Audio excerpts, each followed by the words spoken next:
এইভাবেই শেখ হাসিনা আবার একতরফা নির্বাচন, আবার একটা ম্যান্ডেটবিহীন নির্বাচন তিনি করার একটা বড় ধরনের নীল নকশা তিনি তৈরি করছেন। আপনারা প্রস্তুত হন, কঠিন আন্দোলন আসতেছে, কঠিন কর্মসূচি আসতেছে। ইনশাআল্লাহ শেখ হাসিনা সরকারকে, অবৈধ সরকারকে উৎখাত করার পর্যন্ত রাস্তা ছাড়বো না, ছাড়বো না, ছাড়বো না। আসসালামু আলাইকুম, আপনারা সবাই কেমন আছেন? আশা করছি সবাই ভালো আছেন। তো আমি আপনাদের কাছে দেখাবো আগামী নির্বাচনকে কেন্দ্র করে পুলিশ কর্মকর্তাদের নিয়ে একই বললেন বিএনপির যুগ্ম মহাসচিব রুহুল কবির রিজভী। আর এইদিকে আগামী নির্বাচনকে কেন্দ্র করে কঠিন হুঁশিয়ারি বার্তা দিলেন চরমোনাই পীর ফয়জুল করিম হুজুর। তো আমি আপনাদের কাছে এই দুটি ভিডিও ইনফরমেশন করে দেখাবো। তো আজকের ভিডিওটি অত্যন্ত গুরুত্বপূর্ণ। তো আমি আশা করবো যে আপনারা এই সম্পূর্ণ ভিডিওটি দেখবেন, আর এই সম্পূর্ণ ভিডিওটি দেখলেই বিস্তারিত জানতে পারবেন। আর এই ভিডিওটি দেখানোর আগে আপনাদের কাছে আমার ছোট্ট একটি রিকোয়েস্ট, আপনারা যদি আমার চ্যানেলে নতুন হয়ে থাকেন তাহলে নিত্য আপডেট নিউজ সবার আগে পেতে আমার এই চ্যানেলটি সাবস্ক্রাইব করে আমার সাথেই থাকুন। আর এখন চলুন প্রথম আমরা দেখে আসি আগামী নির্বাচনকে কেন্দ্র করে পুলিশ কর্মকর্তাদের নিয়ে বিএনপির যুগ্ম মহাসচিব রুহুল কবির রিজভী কি বলেছেন সেই ভিডিওটি। যখন ঊর্ধ্বতন পুলিশ কর্মকর্তারা হাসান মাহমুদের ভাষায় কথা বলেন, যখন ঊর্ধ্বতন পুলিশ কর্মকর্তারা যুবলীগ ছাত্রলীগের নেতার ভাষায় কথা বলেন, তাহলে আগামী নির্বাচন কি ভয়ঙ্কর নির্বাচন হবে। ওই নির্বাচনে জনগণ যেতে পারবে না, ভোটাররা যেতে পারবে না, বিরোধী দল অংশগ্রহণ দূরে থাক, প্রতিযোগিতা দূরে থাক। ওই নির্বাচন হবে একতরফা আরেকটি অভিনব নির্বাচন। সেই নির্বাচনেরই প্রক্রিয়ার আলামত হচ্ছে গতকাল ঊর্ধ্বতন পুলিশ কর্মকর্তাদের দলীয় বক্তব্য। এই পুলিশ প্রশাসন দিয়ে গ্রামে গ্রামে বলা হবে যারা ভোট দিতে যাবেন তাদেরকে মামলা হবে, যারা কোনো নির্বাচনী প্রচারণা করবেন তাদেরকে গ্রেফতার করা হবে। এই হচ্ছে দলীয় প্রশাসন। এইভাবেই শেখ হাসিনা আবার একতরফা নির্বাচন, আবার একটা ম্যান্ডেটবিহীন নির্বাচন তিনি করার একটা বড় ধরনের নীল নকশা তিনি তৈরি করছেন। বন্ধুরা আমার, গোটা বিশ্ব থেকে সরকার বিচ্ছিন্ন হয়ে গেছে, আওয়ামী সরকার কেউ নাই। হয়তো দুই একটা দেশ থাকতে পারে, সেখানে তারা খুব হাত পা ধরছেন, কাকুতি মিনতি করছেন, তারা যেমন ভাবে চান সেইভাবে ক্ষমতায় যেন তাদেরকে রাখা হয়। এরকম শোনা যায় যে আওয়ামী লীগের প্রভাবশালী কোনো মন্ত্রী উনি পার্শ্ববর্তী দেশের সাংবাদিক, কলকাতার সাংবাদিকদেরকে নাকি 2 টন ইলিশ মাছ পাঠিয়েছেন। আমরা জানি না এই ঘটনা কতটুকু সত্য। এখন জনশ্রুতি আছে যে যাতে এই অবৈধ সরকারের পক্ষে লেখালেখি করা যায়। কিন্তু ভারত তো একটি গণতান্ত্রিক দেশ, ওখানে বিবেক সম্পন্ন অনেক সাংবাদিক আছে। 2-1 তো হয়তো কেনা যায়, কিন্তু সবাইকে তো আর কেনা যায় না। তারা বাংলাদেশের সুষ্ঠু নির্বাচনের জন্য, নির্বাচনকারী নির্দলীয় নিরপেক্ষ সরকারের জন্য অনেকেই সেখানেও কলম ধরেছেন, তারাও লিখছেন। সবাইকে ইলিশ মাছ দিয়ে কেনা যাবে না। অন্য মানুষ বা ভিন্ন মতের প্রতি শ্রদ্ধা, এটা আওয়ামী লীগ কোনোদিন শেখেনি।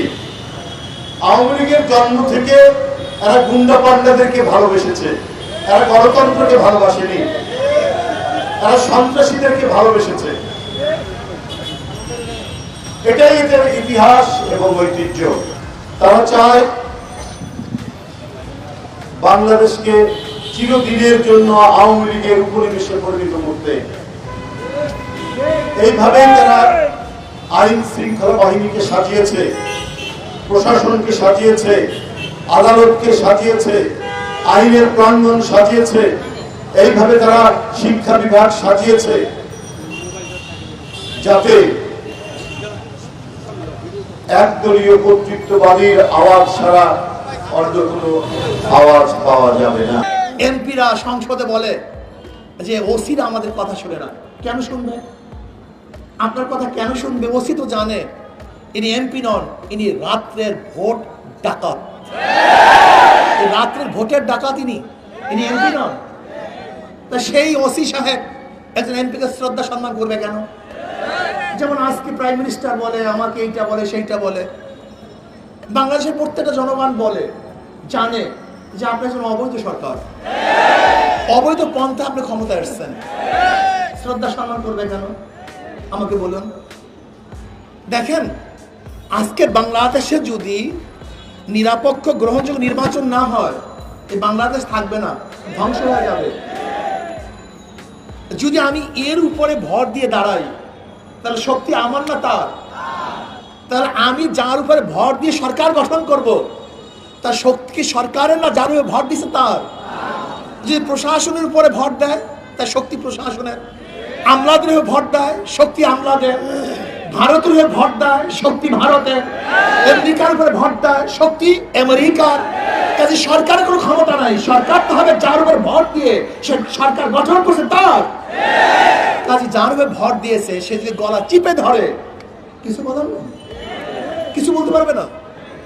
এর জন্য দেখুন, আমলারা যেই পরিমাণ বাজেট করে, যা চিন্তাও করা যায় না, এই বাজেট বাস্তবায়ন করা সরকারের দায়িত্ব হয়ে গেছে, করতে বাধ্য, উপায় নাই। কাজে নিরপেক্ষ সরকার ব্যতীত দেশ থাকবে না, এই দেশ ধ্বংস হয়ে যাবে, এই দেশ চলতে পারে না। কাজে আমি মনে করি নিরপেক্ষ সরকারের জন্য, নিরপেক্ষ নির্বাচনের জন্য, গ্রহণযোগ্য নির্বাচনের জন্য আমার সবাইকে সম্মিলিতভাবে আন্দোলন ঝাঁপিয়ে পড়া উচিত। চেইন অফ কমান্ড বলতে কিচ্ছু নেই, আপনারা জানেন কিনা জানি না। মানামানি বলতে কিচ্ছু নেই। যেখান থেকে পারে শুধু লুট আর লুট, লুট আর লুট, লুট আর লুট। এই কয় বছরে বাংলাদেশ থেকে 10,000 কোটি, কোন কোন রিপোর্টে আসছে 14,000 কোটি টাকা পাচার হয়ে গেছে। এর মধ্যে টাকা বেশি কাকে জানেন নাকি? আমলাদের। আমলাদের টাকা সবচেয়ে বেশি। আগে তো ঘুষের মাত্রা ছিল 1000, 5,000, 10,000, আর এখন ঘুষের মাত্রা জানেন নাকি? লাখের কমে তো যেমন তেমন অফিসার কথাই শুনতে চায় না, লাখ। এরপরে কোটি, এটা শত কোটি, শত শত কোটি। আজকে কন্ট্রাক্টর কারা?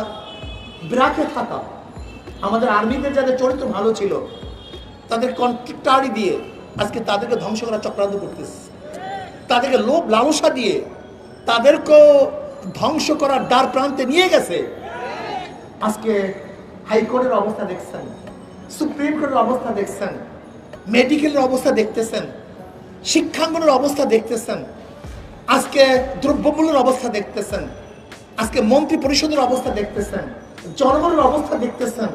এই অবস্থায় দেশ থাকে কিভাবে, চলে কিভাবে? এরকম দেশ চলতে পারে না। কাজী একটা সরকারকে গতিতে রাখার জন্য, এক ব্যক্তিকে প্রাইম মিনিস্টার বানাবার জন্য এই দেশকে আমরা ধ্বংস করতে পারি না। আজকে আওয়ামী লীগ সরকার মুক্তিযোদ্ধার চেতনা বাস্তবায়ন করতে চায়, তাহলে আমি বলবো মুক্তিযোদ্ধার চেতনা কি বাকশাল ছিল? বাকশাল কি কায়েম করছে? আমাকে বলুন। তাহলে মুক্তিযোদ্ধার চেতনা কি বাকশাল ছিল? তখন জরুরি আইন কি ঘোষণা করেছিল? এই আওয়ামী লীগ। শেখ সাহেবকে হত্যা কে করেছিল? এই আওয়ামী লীগ। মুস্তাক সাহেবকে ভোটের বাক্স হেলিকপ্টারে নিয়ে এসে নির্বাচিত কে করেছিল? এই আওয়ামী লীগ, অন্য কেউ না, এই আওয়ামী লীগ। কাজী আওয়ামী লীগ আজকে মুক্তিযোদ্ধার নামে যে সমস্ত কাজ করতেছে, মুক্তিযোদ্ধার চেতনার নামে যে কাজ করতেছে, হত্যা হবে মুক্তিযোদ্ধার চেতনার নামে, ধর্ষণ হবে মুক্তিযোদ্ধার চেতনার নামে, বাংলাদেশের টাকা লুটপাট হবে মুক্তিযোদ্ধার চেতনার নামে, আজকে বিচার বিভাগকে ধ্বংস করবে মুক্তিযোদ্ধার চেতনার নামে, আজকে মেডিকেলকে ধ্বংস করবে মুক্তিযোদ্ধার চেতনার নামে, আজকে শিক্ষাঙ্গনকে ধ্বংস করবে মুক্তিযোদ্ধার চেতনার নামে, আজকে জনগণের অধিকার থেকে বঞ্চিত করবে মুক্তিযোদ্ধার চেতনার থেকে, চেতনার নামে। এটা হতে পারে না, হতে দেওয়া যায় না। সব কিছু মুক্তিযোদ্ধার চেতনা। অথচ আজকে আওয়ামী লীগ সরকারের মধ্যে মন্ত্রীদের মধ্যে কয়জন মুক্তিযোদ্ধা আছে? 3-4 নেই, অথচ বলছে মুক্তিযোদ্ধার চেতনা। কাজে আসুন, এই দেশটাকে বাঁচাতে চাই, এই দেশটাকে বাঁচাতে হবে, মানুষের অধিকারকে ফিরিয়ে দিতে হবে, মানুষের জান মালের গ্যারান্টি দিতে হবে। আজকে রেজাউলকে হত্যা করা হয়েছে, কেন হত্যা হয়েছে? এই একটা হত্যার জন্যই তো আওয়ামী লীগ সরকারের গদির মধ্যে আগুন লাগা উচিত। কেন হত্যা করেছে? কে হত্যা করেছে? কেন হত্যা হবে? মানুষের নিরাপত্তা, জান মালের নিরাপত্তা যেই সরকার দিতে পারে না, বাংলাদেশের জনগণ সেই সরকারকে চায় না। এরকম সরকারের দরকার নেই তো। আমার জান মালের নিরাপত্তা দিতে পারবো না, এরকম সরকারের দরকার আমাদের নেই। আজকে আমাদের অবস্থাটা কি? যে বিজেপি সরকারের আমলে মণিপুরে শুধু মুসলমান নয়, মণিপুরীদেরকে যেইভাবে হত্যা করা হচ্ছে, উলঙ্গ করে যেভাবে ধর্ষণ করা হচ্ছে, বাড়ি ঘর যেভাবে জ্বালিয়ে দেওয়া হচ্ছে, যে মানুষ এই খুনি বিজেপি সরকারের সাথে যারা হাত মিলায়, আমি মনে করি ওরাও খুনি। ওই ধর্ষক সরকারের সাথে যারা হাত মিলায়, তারা ধর্ষকের অংশীদারিত্ব করতেছে এবং তাদেরকে তায়িদ করতেছে। আজকে রেজাউলের হত্যার বিচার করতে হবে। ভারত মুসলমান মণিপুর সহ মণিপুরীদেরকে যেভাবে অত্যাচার অবিচার করতেছে, তার বিরুদ্ধে বাংলাদেশকে রুখে দাঁড়াতে হবে এবং বাংলাদেশকে বিবৃতি দিতে হবে। এই হত্যাকাণ্ড বন্ধ করুন, জ্বালাও করা বন্ধ করুন, নিরপেক্ষ জাতীয় সরকারের অধীনে নিরপেক্ষ গ্রহণযোগ্য নির্বাচন দিতে হবে এবং চুন মালের আজকে দ্রব্যমূল্যের যে ঊর্ধ্বগতি, সেই ঊর্ধ্বগতি করতে হবে, রোধ করতে হবে এবং বাংলাদেশের রক্তপাত বন্ধ করে সুন্দর সুস্থ এক নির্বাচন আমরা চাই। বাংলাদেশে কোন অবস্থাতেই আওয়ামী লীগ সরকারের অধীনে নির্বাচন হতে পারে না। বাংলাদেশের জনগণ নির্বাচন মানবে না ইনশাআল্লাহ। এর জন্য যখন যেই সময় যে কঠিন আন্দোলনের ঘোষণা দেওয়া হবে, ইনশাআল্লাহ সেই আন্দোলনের শরীক হবে তো ইনশাআল্লাহ। আপনারা প্রস্তুত হন, কঠিন আন্দোলন আসতেছে, কঠিন কর্মসূচি আসতেছে। ইনশাআল্লাহ শেখ হাসিনা সরকারকে, অবৈধ সরকারকে উৎখাত করার পর্যন্ত রাস্তা ছাড়বো না, ছাড়বো না, ছাড়বো না। আল্লাহ আমাকে এবং আমাদের সবাইকে কবুল করে নেন। তো আমি আশা করছি যে আপনারা সব ভিডিওটি দেখেছেন। তো আপনাদের যদি বিষয়টি নিয়ে কোনো মতামত থাকে আমাকে অবশ্যই কমেন্টে জানাবেন। আর আপনারা যদি আমার চ্যানেলে নতুন হয়ে থাকেন তাহলে আমার এই চ্যানেলটি সাবস্ক্রাইব করে আমার সাথেই থাকুন। তো দেখা হচ্ছে পরবর্তী ভিডিওতে। সেই পর্যন্ত সবাই ভালো থাকবেন, সুস্থ থাকবেন। আল্লাহ হাফেজ।